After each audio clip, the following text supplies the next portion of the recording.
What you see behind me is a Sony PV-100 videotape recorder. Sony's very first portable videotape recorder they had ever made. This is from August 1963, and nearest I can tell, this is one of 5 left in the entire world. One of 3 left in the United States. This is one of them. I have one of 5. One of these is in the Smithsonian, but I got one. And in this video series, I'm going to be restoring it to working condition come hell or high water.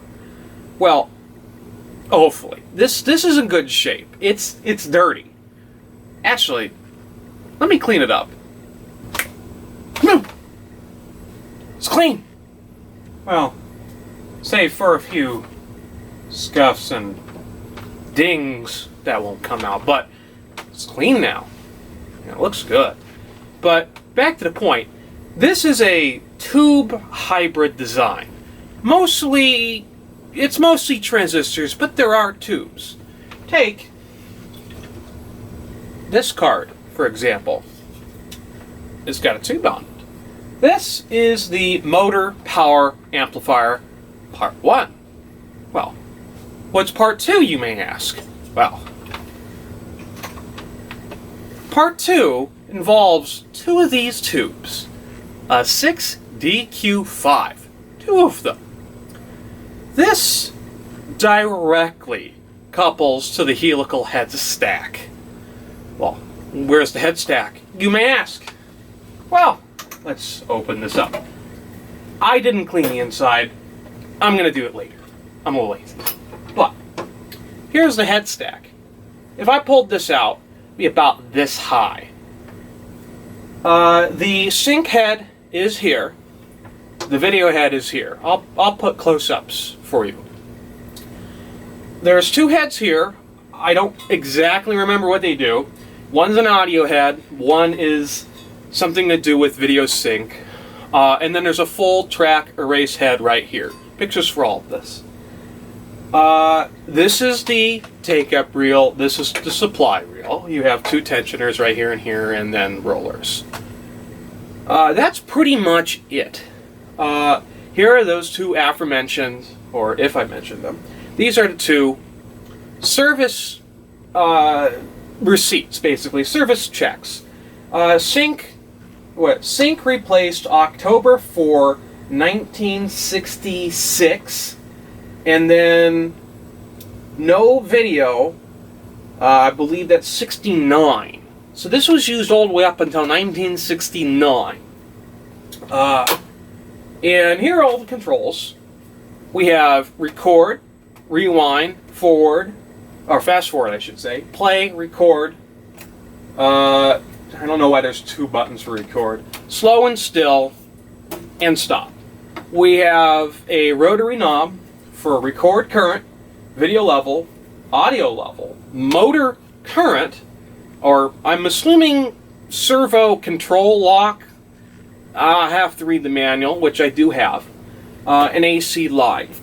Audio monitor on or off. Power on or off. And then right under here is an hour meter, which currently says 906 hours.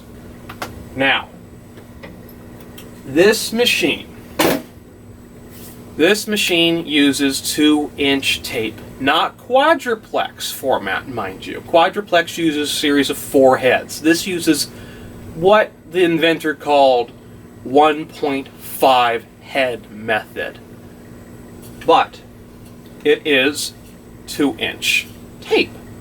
But as you can see, this is not a standard reel. Excuse me. This is Sony's proprietary reel. It's got a little hub right here and a clover leaf on back. It's, crossroads there. You can't get this. There's a few people that have them. I know someone local, I think, has a few of these in one image. When I get this working, I'll probably contact him. And there's someone on the internet with a shrine of the inventor who had died, who has one of these. I'll throw an image in. It's actually very cool, very touching.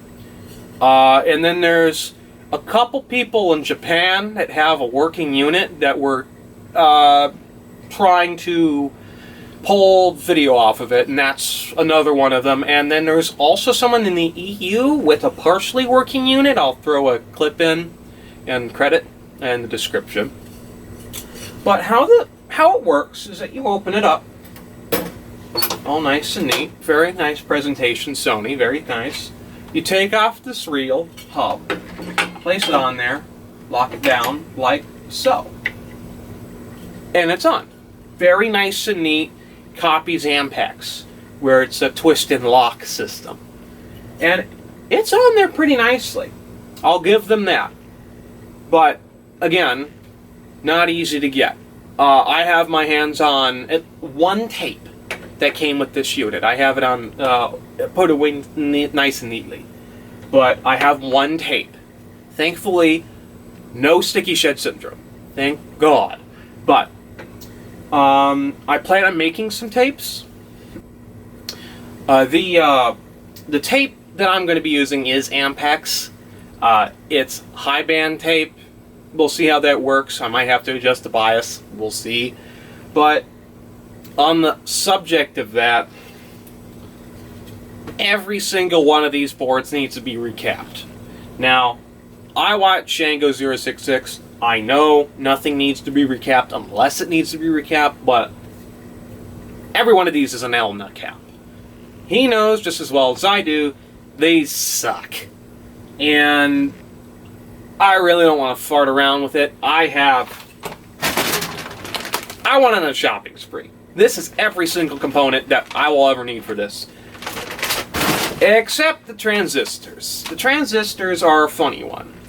This is 1963. Remember that. Transistor was only invented in 1957.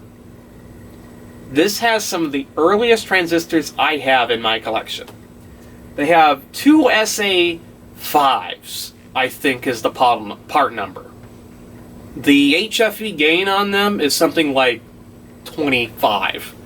It's nothing. I can't throw a regular, like a 2N22A, 2N222A, whatever it is, in here. It'll swamp it. And that's a silicate versus germanium. Where do you get germanium nowadays? NTE is gone. So I looked around with all the Ukrainian sellers. Nothing really seems to match. So if I have a bad transistor, I'm going to have to see about matching them. Not easy, but that's down the road. Let's assume everything in here is good, except the 6 DQ5s, which I have on order. I have a couple on order right now. Well, this should go pretty smoothly. Everything is here. Everything is here. I have all the cards, all the components, everything I need to make this work.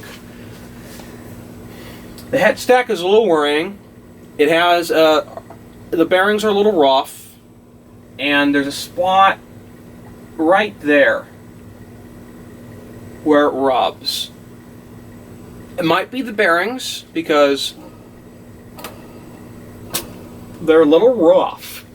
But again, we'll reach that road when we get there. I haven't even applied power to this. I have a dim bolt tester waiting behind this machine in the background when I get to that. I really don't want to replace the caps if I don't have to in the power supply, but I have them in that bag, just in case. But for now, that's really it. This is just an introduction video and what I got, and there's more to come on this, for sure. This will be showcased at VCF Midwest. Hopefully working. If not, I got a little something else behind the scenes that I'm working on. Something, little known thing called Zenith Phone Vision. More on that to come. Thank you for watching, and pester me so I make more videos like this, because I do enjoy making videos just as much as the next guy, even though I had to do about 500 takes just to get this one, and I know I'm not going to like it in the end. But, see ya.